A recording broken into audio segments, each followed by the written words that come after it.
Andy, I suppose first and foremost, Caelan Doris, Ireland captain, just what do you see or have you seen Caelan taking captain material?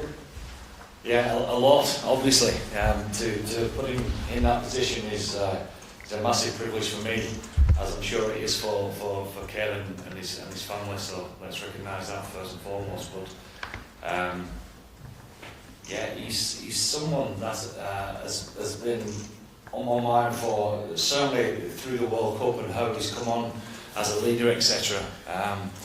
And how he's dealt with being an international top class player over the years. His story, as it were, from being from his first cap to where he is now as a leader, as a professional, has been astonishing, really, behind the scenes. So therefore, we're excited to give him the reins and let's see what he can do with it. What kind of leader will he be? A bit of everything, I hope.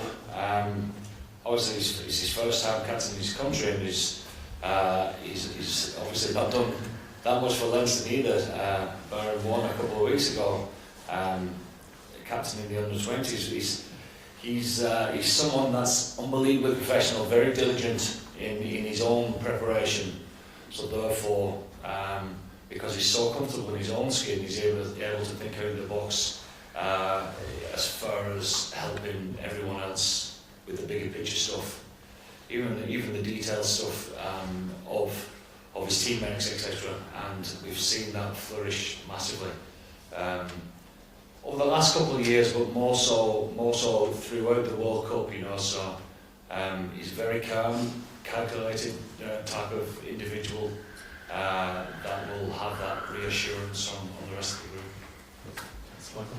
And is there any players not fit due to injury? Yeah, a few actually.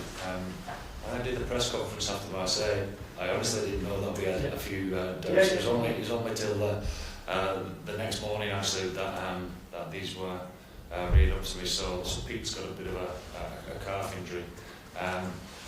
That shouldn't take too long, but he's not trained this week at all. Exactly the same for Ty Furlong. He's not trained at all, but he'll be expected. We've got a couple days training next week. They'll both be expected to be back for that, but this was too early. Pardon? Is it a calf injury? Calf as well, yeah. And Gary Ringrose is not quite right. I think he's another week.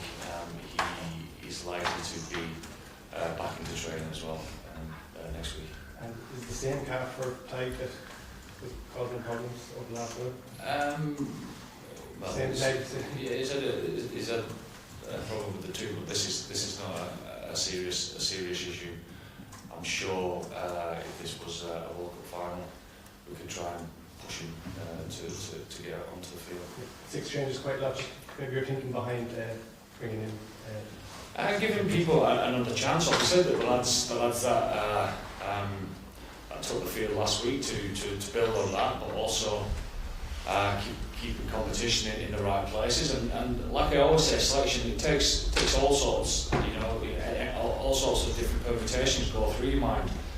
When you lose a couple of leaders, do you replace them with a leader or somebody that deserves a chance, etc.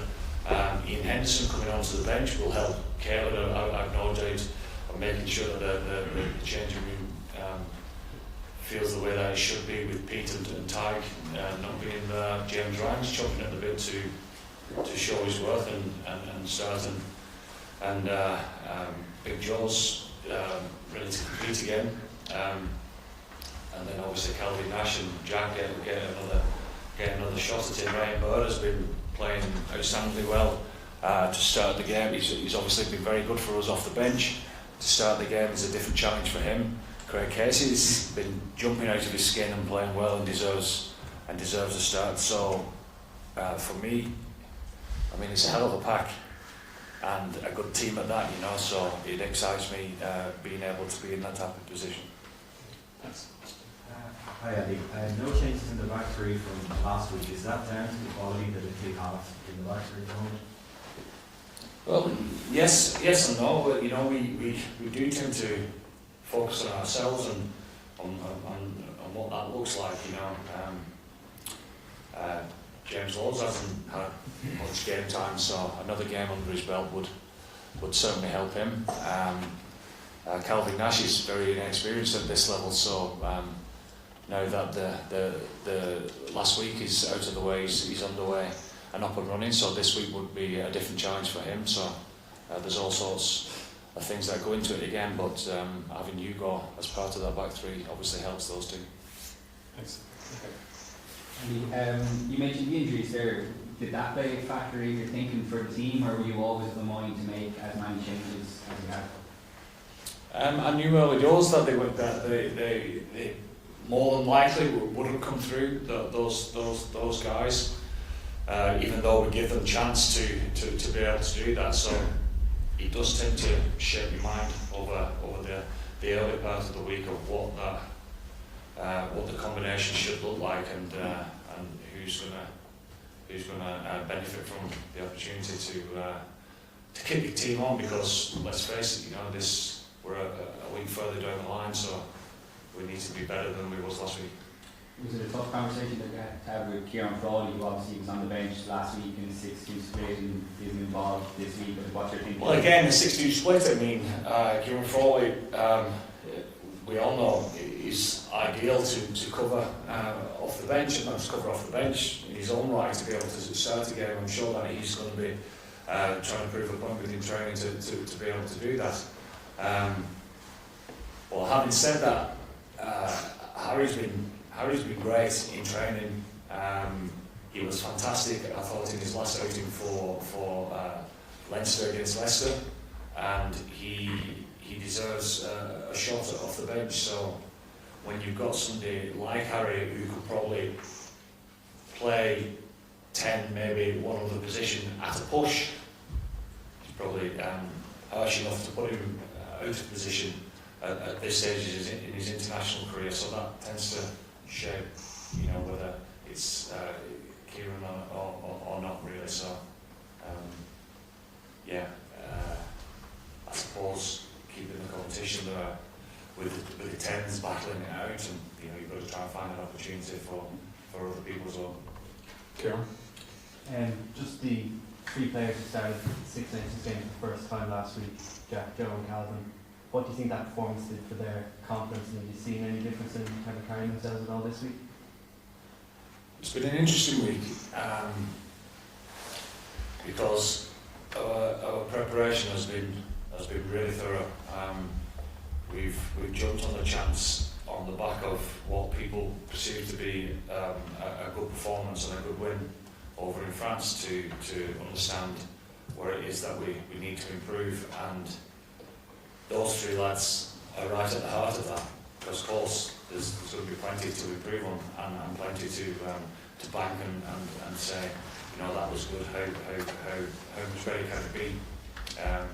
So them understanding how to prepare during a week to start off the Six Nations would have been a daunting enough task to get some proper feedback and understand how they can contribute better towards the team is what this week's been about.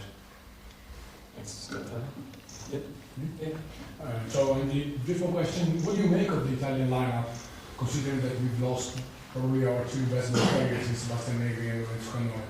What are you expecting from the Italian side, considering a Even though I agree that they've lost some robust players that make the Italian side fierce competitors, I think the people that have come in and the team as a whole is that anyway.